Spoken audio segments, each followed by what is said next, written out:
Realisasi pungutan bagi wisatawan asing atau PWA di Bali sepanjang 2025 mencapai 369 miliar rupiah. Namun penerimaan ini dinilai masih jauh dari potensi yang ada.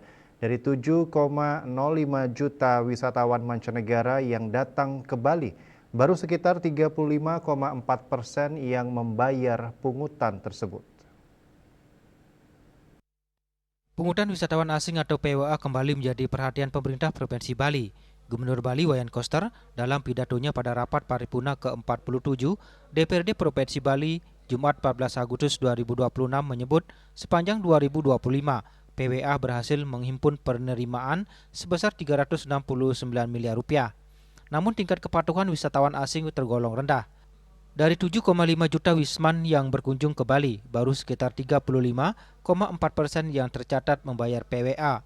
Banyak yang mendorong Pak Tertibin yang belum bayar, pelan-pelan. Jangan sampai langkah yang kita ambil itu menjadi kontraproduktif. Karena ini adalah ketentuan lokal, bukan nasional. Jadi daya dorongnya beda itu. Karena itu kita harus betul-betul memperhitungkan dengan cermat dan penuh kehati-hatian.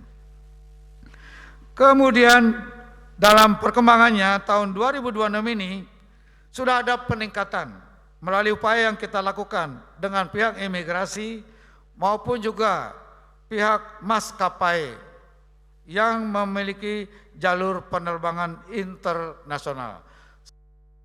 Terkait optimalisasi PWA dan konsolidasi data, menurut Koster, PWA memiliki peran strategis sebagai sumber pendanaan untuk memperkuat perlindungan kebudayaan dan pelestarian lingkungan alam Bali.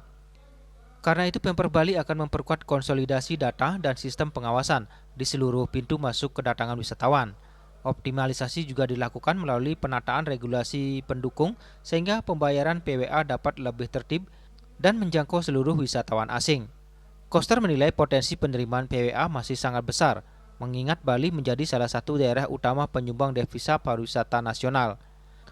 Sepanjang 2025, kontribusi devisa pariwisata Bali mencapai sekitar 176 triliun rupiah, atau 55% dari total devisa pariwisata nasional, yang mencapai 319,9 triliun rupiah.